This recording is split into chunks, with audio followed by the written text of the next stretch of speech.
بسم اللہ الرحمن الرحیم۔ اللہ کرم ایسا کرے تجھ پہ جہاں میں، اے دعوت اسلامی تیری۔ Dawat Islami is the largest religious, non-political propagation and peaceful movement of Quran and Sunnah throughout the world. Dawat Islami strongly believe in preaching of Islam through character. Dawat Islam wants to spread Islam by love and peace.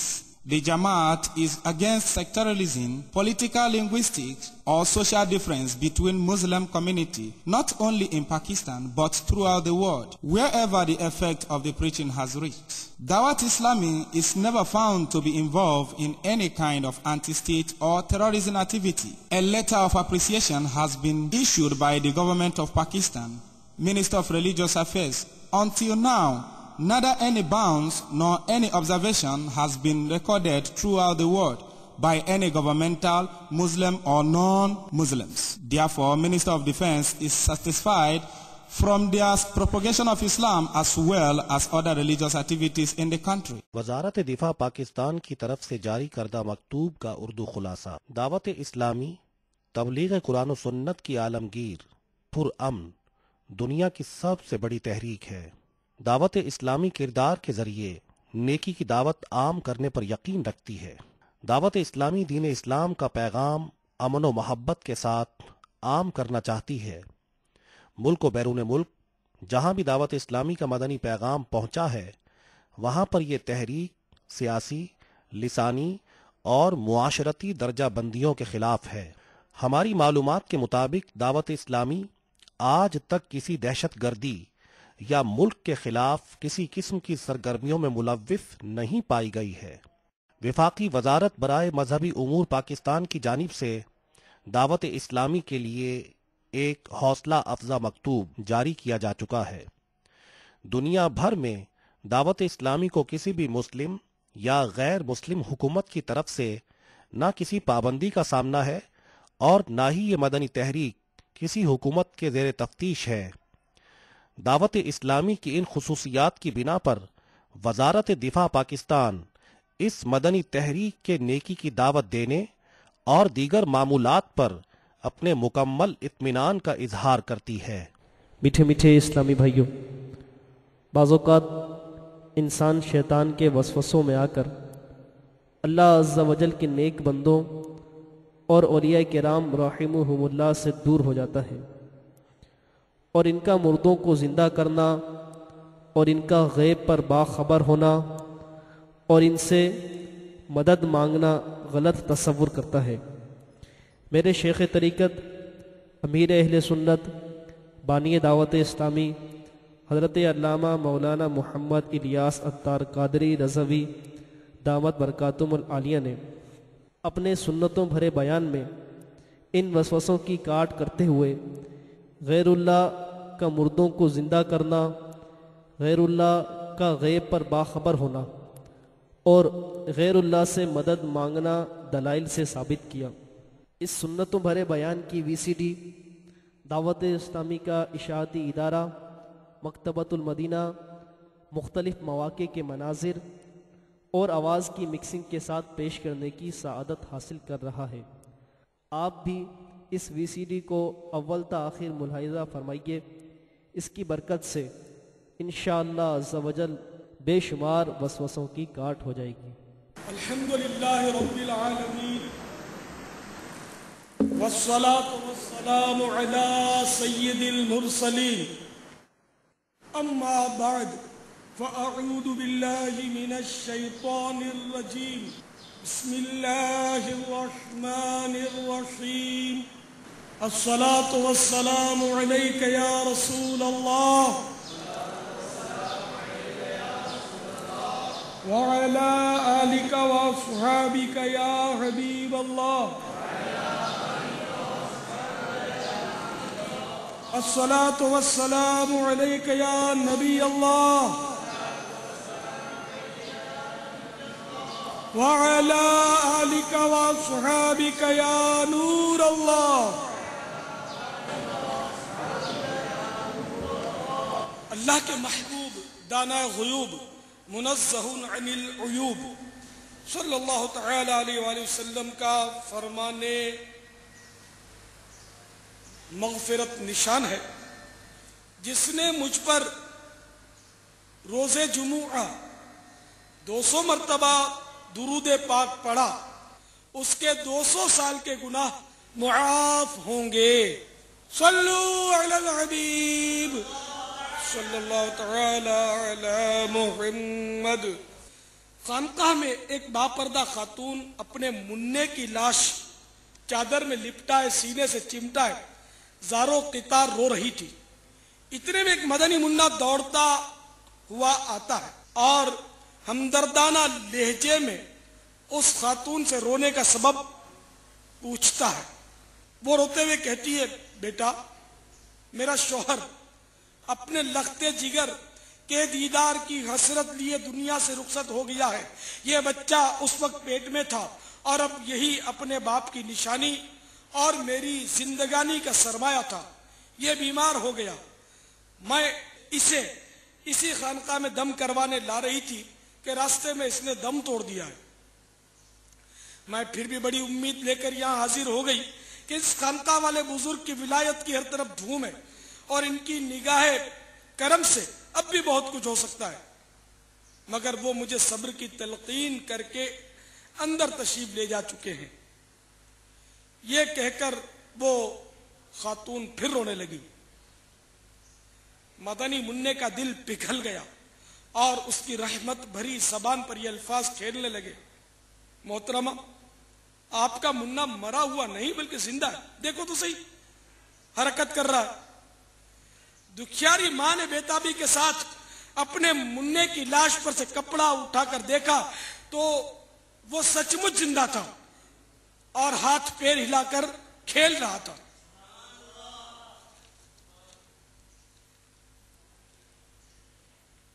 اتنے میں خانقاہ والے بزرگ اندر سے واپس تشریف لائے، بچے کو زندہ دیکھ کر ساری بات سمجھ گئے اور لاٹھی اٹھا کر یہ کہتے ہوئے مدنی منع کی طرف لپکے کہ تو نے ابھی سے تقدیر خداوندی کے سربستہ راز کھولنے شروع کر دیے ہیں۔ مدنی منع وہاں سے بھاگ کھڑا ہوا اور وہ بزرگ اس کے پیچھے دوڑنے لگے۔ مدنی منع یکایک قبرستان کی طرف مڑا اور بلند آواز سے پکارنے لگا، اے قبر والو، مجھے بچاؤ۔ تیزی سے لپکتے ہوئے بزرگ اچانک ٹھٹک کر رک گئے، کیونکہ قبرستان سے 300 مردے اٹھ کر اسی مدنی منع کی ڈھال بن چکے تھے اور وہ مدنی منع دور کھڑا اپنا چاند سا چہرہ چمکاتا مسکرا رہا تھا۔ اس بزرگ نے بڑی حسرت کے ساتھ مدنی منع کی طرف دیکھتے ہوئے کہا، بیٹا، ہم تیرے مرتبے کو نہیں پہنچ سکتے، اس لیے تیری مرضی کے آگے اپنا سر تسلیم خم کرتے ہیں۔ میٹھے میٹھے اور پیارے پیارے سے بھائیوں، آپ جانتے ہیں وہ مدنی منع کون تھا؟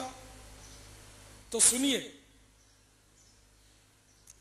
اس مدنی منع کا نام عبد القادر تھا اور وہی آگے چل کر غوث الاعظم علیہ رحمت اللہ اکرم کے لقب سے مشہور ہوئے، اور وہ بزرگ ان کے نانا جان حضرت سیدنا عبداللہ صومعی علیہ رحمت اللہ القوی تھے۔ میرے آقا اعلی حضرت امام اہل سنت ہدایت بخشش شریف میں بارگاہ غوثیت مآب میں نذرانہ عقیدت پیش کرتے ہوئے کہتے ہیں، کیوں نہ قاسم ہو کہ تو ابن ابو القاسم ہے یا غوث، کیوں نہ قاسم ہو کہ تو، کیوں نہ قاسم ہو کہ تو ابن ابو القاسم ہے، کیوں نہ قادر ہو کے مختار ہے بابا تیرا، کیوں نہ قادر ہو کے مختار ہے بابا تیرا۔ میٹھے میٹھے سائیں بھائیوں، آج سرکار غوث اعظم علیہ رحمت اللہ الاکرم کی